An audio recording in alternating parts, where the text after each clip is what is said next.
नमस्कार दोस्तों, मैं हूं आपका दोस्त डॉक्टर ताहिर। मैं एक consultant psychiatrist, de addiction expert, sex disorder expert और काउंसलर हूं। मैं दिल्ली के अंदर कार्यरत हूं।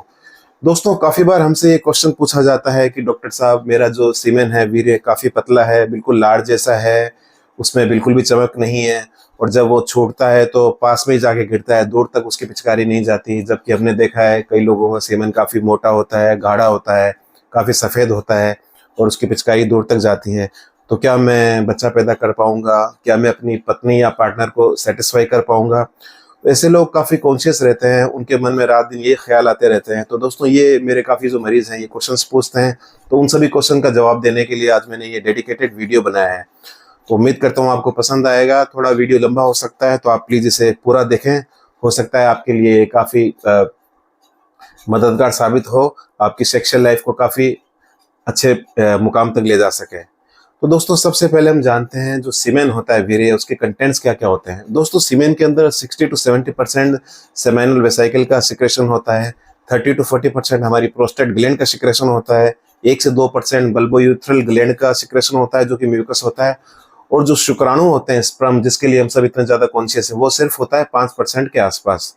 तो दोस्तों, अगर कोई इंसान ऐसा बोलता है कि उसका सीमेन, उसका वीर्य काफ़ी गाढ़ा है, काफ़ी मोटा है, काफ़ी थिक है, तो वो अच्छा मर्द है। या फिर कोई इंसान सोचता है उसका सीमेन काफ़ी पतला है, बिल्कुल लाड़ जैसा है, तो वो नामर्द है। तो दोस्तों, ये सोचना एकदम गलत है, क्योंकि सीमेन के थिक होने का स्पर्म की काउंट से कोई संबंध नहीं है।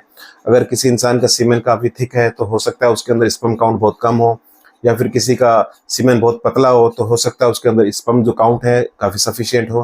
तो ये सब एक्चुअल में जो सीमेन का एनालिसिस टेस्ट है उसी से पता चल सकता है, जिसके अंदर हम सीमेन का टोटल वॉल्यूम कितना है वो देखते हैं, स्पर्म की मॉर्फोलॉजी देखते हैं, यानी उसकी बनावट कैसी कैसी है, हेड, टेल, नेक वगैरह कैसा है, उसकी मोटिलिटी कितनी है, यानी वो स्पर्म स्पर्म कैसे चल सकता है वो देखते हैं हम। और इसके अलावा हम देखते हैं कि जो टोटल काउंट्स कितनी है। तो दोस्तों, सबसे इंपॉर्टेंट ये पैरामीटर्स होते हैं जो हमें देखना होते हैं। और सीमेन के अंदर दोस्तों स्पर्म तो सिर्फ 5% के आसपास होते हैं, तो बाकी ये सब जो चीज़ें हैं, जो सिक्रेशंस हैं, जो म्यूकस है, ये सब स्पर्म को न्यूट्रिशन देने के लिए होते हैं, उसको पोषण देने के लिए होते हैं। और इसी फ्लूइड के थ्रू स्पर्म जो होता है अपनी मोटिलिटी करता है और एग तक पहुंचकर उसे फर्टिलाइज करता है।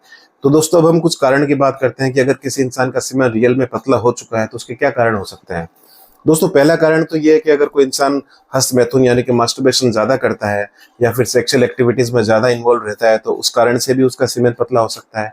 दूसरा, अगर उसके किसी टेस्टिस के अंदर कोई इन्फेक्शन है, मम्स है, उसको वेरिकोसील है, या फिर उसकी जो स्पर्म की नली है, वास डिफरेंस, उसमें कुछ रुकावट है, या इजेकुलेटरी डक्ट जिसमें सीमेन जिससे निकलकर यूरेथ्रा के अंदर आता है, उसके अंदर कोई रुकावट है, तो उस वजह से भी सीमेन का वॉल्यूम कम आ सकता है। दूसरा दोस्तों, एक प्रॉब्लम होती है रिट्रोग्रेड इजेकुलेशन। इसका मतलब ये है कि कुदरत ने एक ऐसा रूल बनाया है कि जिस समय हमारा पेशाब यानी यूरिन बाहर निकलता है उस समय सीमेन निकलने का रास्ता बंद हो जाता है, और जिस समय सीमेन निकलता है, वीर्य निकलता है, उस समय पेशाब निकलने का रास्ता बंद हो जाता है। जबकि फाइनली दोनों एक ही रास्ते से पेनिस के थ्रू बाहर निकलते हैं। तो दोस्तों, इसमें क्या होता है कि जिस समय हमारा सीमेन बाहर निकलना होता है उस समय जो हमारा मूत्राशय है यानी कि यूरिनरी ब्लैडर, जिसमें यूरिन कलेक्ट होता है, उस पर एक स्फिंक्टर होता है, वो स्फिंक्टर बंद हो जाता है तो सीमेन निकलता है। कई बार क्या होता है, जो यूरिनरी ब्लैडर पर जो स्फिंक्टर पाया जाता है वो एक वॉल्व की तरह काम करता है, वो कई बार खराब हो जाता है। उससे क्या होता है कि जो सीमेन जब निकलने का टाइम आता है तो सीमेन हमारे पेनिस से बाहर निकलने के बजाय उल्टा हमारे मूत्राशय के अंदर चला जाता है, जिसे हम बोलते हैं रिट्रोग्रेड इजेकुलेशन। तो अगर किसी इंसान में ऐसी प्रॉब्लम है तो उसमें भी सीमेन का लेवल कम हो सकता है। अब इसके अलावा कुछ लोग हैं जो मानसिक विकार के होते हैं, जैसे कि डिप्रेशन, एंजाइटी के, उनके अंदर एंटी डिप्रेशेंट्स चल रही होती है, या किसी मरीज में एंटी साइकोटिक चल रही होती हैं, तो उन लोगों के अंदर भी सीमेन का थोड़ा वॉल्यूम जो है कम देखा गया है। तो दोस्तों, इसके अलावा अगर कोई व्यक्ति नशा करता है, अल्कोहल वगैरह स्मोकिंग करता है, तो उसके अंदर भी सीमेन का वॉल्यूम थोड़ा कम हो सकता है। और इसके अलावा जो एक इम्पोर्टेंट कारण है वो है मेल सेक्स हार्मोन टेस्टोस्टेरोन। अगर किसी इंसान का टेस्टोस्टेरोन का लेवल कम है, जो कि उम्र के साथ साथ भी धीरे धीरे कम होता है, तो उसके अंदर भी सीमेन का लेवल कम हो सकता है। तो दोस्तों, ये कुछ मुख्य कारण थे सीमेन के कम होने के। अब हम बात करते हैं कि कैसे हमारा जो सीमेन है वीर्य थिक हो, गाढ़ा हो, एकदम वाइट हो और प्रेशर के साथ बाहर निकले। तो दोस्तों, इसके लिए सबसे इंपॉर्टेंट होते हैं लाइफस्टाइल मैनेजमेंट, जिसके अंदर सबसे पहले मैं बात करूंगा डाइटरी मैनेजमेंट की। तो दोस्तों, डाइट्स के अंदर अगर आप नॉन वेजिटेरियन हैं तो आप चिकन खा सकते हैं, आप फिश खा सकते हैं, क्योंकि फिश के अंदर काफ़ी मात्रा में ओमेगा 3 फैटी एसिड और आर्जिनिन हमें मिलता है, जो कि हमारी सेक्सुअल हेल्थ के लिए अच्छा है, जो कि स्पर्म की क्वालिटी क्वांटिटी दोनों को बढ़ाता है। इसके अलावा एक ऐसी नॉनवेज डाइट है ऑयस्टर्स, जो हालांकि मिलते नहीं है, अवेलेबल नहीं है, लेकिन अगर आपको मिलते हैं तो आप ज़रूर खाएं, क्योंकि इसके अंदर जिंक काफ़ी मात्रा में पाया जाता है। क्योंकि जिंक हमारे जो मेल हार्मोन है, मेल सेक्स हार्मोन टेस्टोस्टेरोन, उसकी हेल्थ के लिए, उसको बढ़ाने के लिए काफ़ी अच्छा है। और जिंक की दूसरी डाइट्स भी होती है दोस्तों, जो कि हमें पाई जा सकती है, जैसे कि हम अगर दूध, दलिया, अंडा, बीन्स ये सब चीज़ें खाते हैं तो उससे भी हमें जिंक का जो मिल सकता है, काफ़ी अच्छा अमाउंट मिल सकता है। इसके अलावा हम जिंक के सप्लीमेंट्स भी ले सकते हैं। अब दोस्तों इसके बाद हम दूध पी सकते हैं। दूध के साथ जो मिल्क के प्रोडक्ट है, चीज़ वगैरह, वो भी हमारे लिए बेनिफिशियल रहते हैं। इसके अलावा एक इंपॉर्टेंट चीज़ है अंडा। अगर आप अंडा खाते हैं तो अंडे के अंदर जो एग योक होता है, पीले वाला पार्ट, उसके अंदर एक लेसिथिन नाम का केमिकल होता है, जो कि एक फॉस्फोलिपिड है। अब ये लेसिथिन फॉस्फोलिपिड क्या करता है, हमारी जो सीमेन है उसकी वाइटनेस को बढ़ाता है और साथ में उसको गाढ़ा करता है। तो अगर आप 1-2 महीने तक कंटिन्यूअस अंडे खाते हैं, और अगर आप, हाँ, एक चीज़ का आप ध्यान रखें, आपको कोलेस्ट्रॉल लेवल ज़्यादा नहीं होना चाहिए, आपका लिपिड प्रोफाइल फिट होना चाहिए, तभी आप इस अंडे का यूज़ कर सकते हैं, एग योक का। तो आप रेगुलर अपनी डाइट में अंडे को शामिल करें, तो उससे डेफिनेटली आपका वीर्य गाढ़ा होगा। इसके बाद दोस्तों मैं बात करता हूँ विटामिन सी रिच डाइट्स की, जिसके अंदर फ्रूट्स ले सकते हैं, जैसे कि ऑरेंज ले सकते हैं, मैंगो ले सकते हैं, गुआवा ले सकते हैं, आंवला ले सकते हैं, लेमन ले सकते हैं। इन सब का भी स्पर्म की एफिशिएंसी और प्रोडक्टिविटी में काफ़ी अच्छा रोल है। इसके अलावा जो फोलिक एसिड की डाइट्स हैं, जैसे कि हरी पत्तेदार सब्जियां, जैसे कि ब्रोकोली, स्पिनेक, पालक, धनिया, ये सब भी हमें अपनी अगर डाइट में रखते हैं तो हमारी स्पर्म की क्वांटिटी बढ़ाने में काफ़ी मददगार साबित होती है। इसके अलावा जितने भी नट्स हैं वो सारे इफेक्टिव हैं स्पर्म के प्रोडक्शन के लिए, लेकिन खासकर अखरोट और ये पिस्ता, इनका काफ़ी अच्छा रोल है, क्योंकि ये आर्जिनिन प्रोवाइड करते हैं, और आर्जिनिन से हमारा जो सेक्सुअल हेल्थ पूरी अच्छी रहती है, हमारा स्पर्म की क्वालिटी, क्वांटिटी, मोटिलिटी सब कुछ बढ़ती है।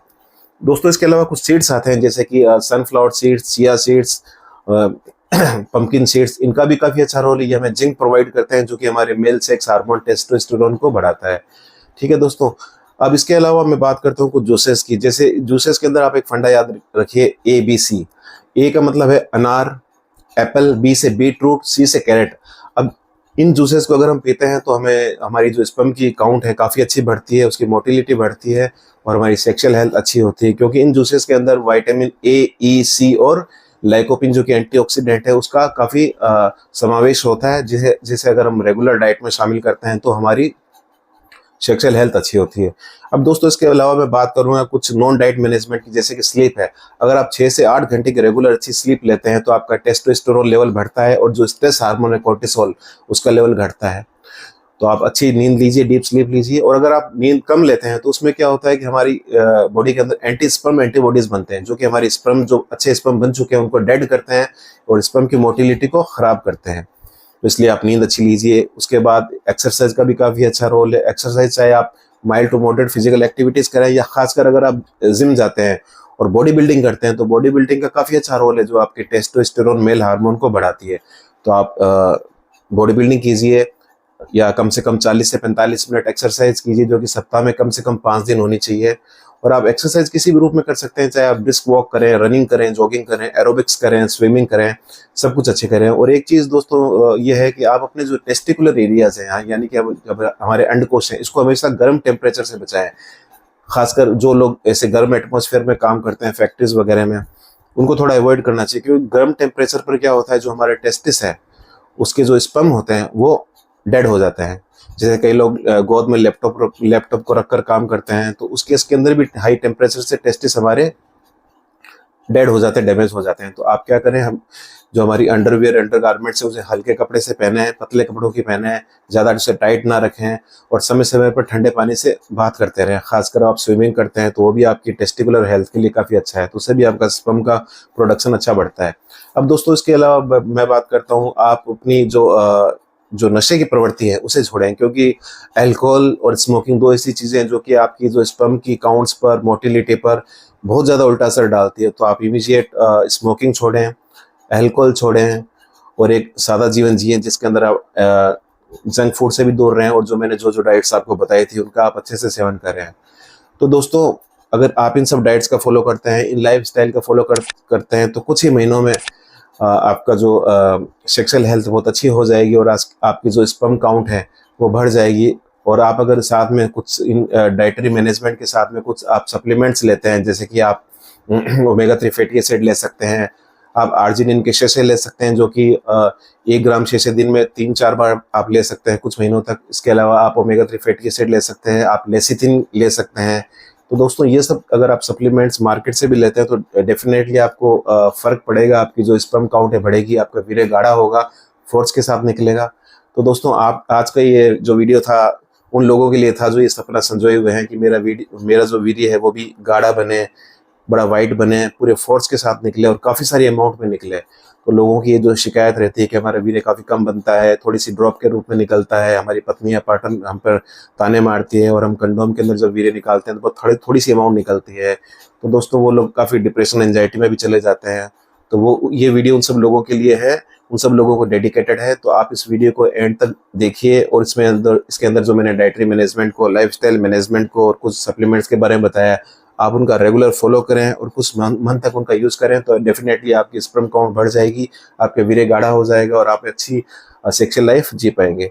तो दोस्तों उम्मीद करता हूँ आपको ये वीडियो पसंद आया होगा। अगर आपको ये वीडियो पसंद आया हो तो आप अपने दोस्तों तक, खासकर उन लोगों तक जिनको ऐसी शिकायत रहती है, उन तक ज़रूर आप इसे शेयर करें और मेरे चैनल को सब्सक्राइब करें। तो दोस्तों फिर मिलते हैं एक नए वीडियो के साथ, तब तक के लिए नमस्कार।